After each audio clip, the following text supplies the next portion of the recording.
두렵다라고 하는 것은 내 자신이 그 대상에 대해 전혀 모르거나 정체가 파악되지 않기 때문이고, 이를 해소하기 위한 가장 직관적인 최선의 방법은 그 두려움의 대상을 연구하고 알아내는 것입니다.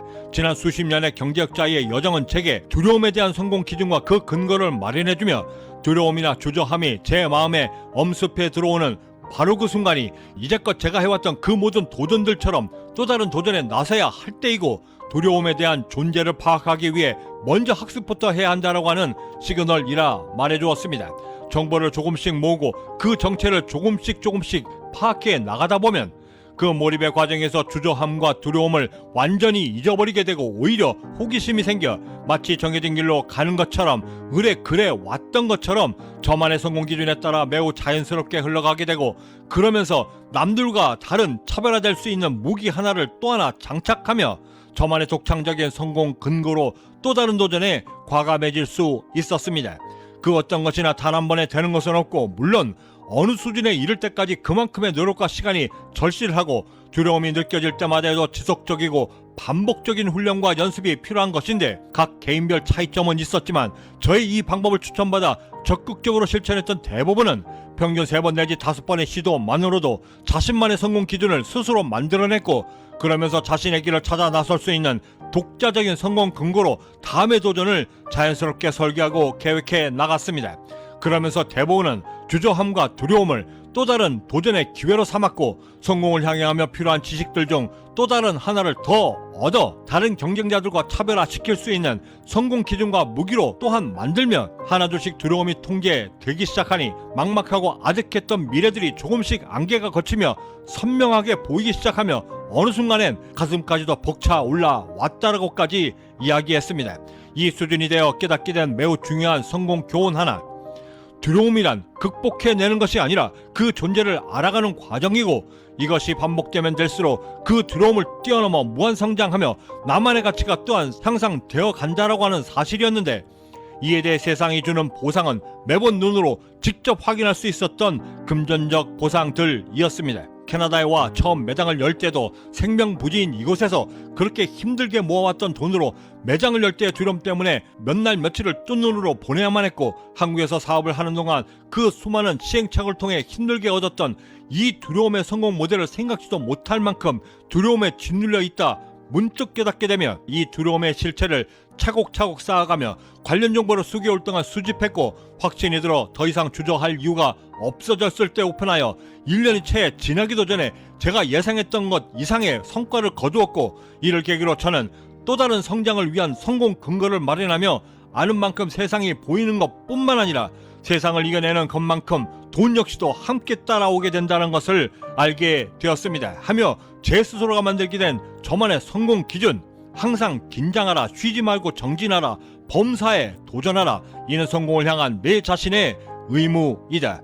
제 가슴속에 깊이 새겼던 저만의 이 성공 기준은 경제적 자유의 여정을 향해 달려오며 단 한순간도 멈춤 없이 달려나갈 나갈 수 있었던 저만의 성공 근거가 되어 주었습니다. 정신과 의사이자 작가이며 UCLA 교수인 다니엘 J. 시겔 교수는 10년 이상을 사람의 마음과 심리를 연구해오며 자신의 책 마음에서 두려움을 통제할 수 있는 기법으로 반복해서 부르고 이겨내라를 처음 정의했고, 이 정의 역시도 두려움을 느끼는 것을 계속해서 반복해서 연상하거나 경험해야만 그 두려움이 극복된다라고 정의했습니다. 배우 김희선 씨가 어느 방송에 나와 이렇게 이야기한 적이 있었습니다. 17살 때 데뷔해 단 한 번도 슬럼프 없이, 그것도 단역이나 무명 시도도 없이 바로 주연을 맡으면서 출세 가도를 달려왔습니다. 그런 저에게 사람들은 행운아라고 불렀죠. 그런 주위 사람들은 저를 신데렐라라고 불렀는데, 제 아무리 큰 걱정해도 저녁 12시를 넘기지 않는다 하여 붙여진 별명이었습니다. 하지만 사실 저는 알고 있습니다. 제가 고민한다고 해서 해결되는 일이 별로 없다라는 사실을. 결혼하고 아이 낳고 한 6년간을 쉬었습니다. 그때 조금 위축되더라고요. 아이를 안고 아이한테 젖병을 물리면서 TV를 보고 있었는데, 저랑 같이 활동하던 배우들이 너무나 좋은 작품들을 하고 있는 것을 보고 있자니 꼭 저만 처지는 것 같고, 이제 애 엄마라서 안 되나?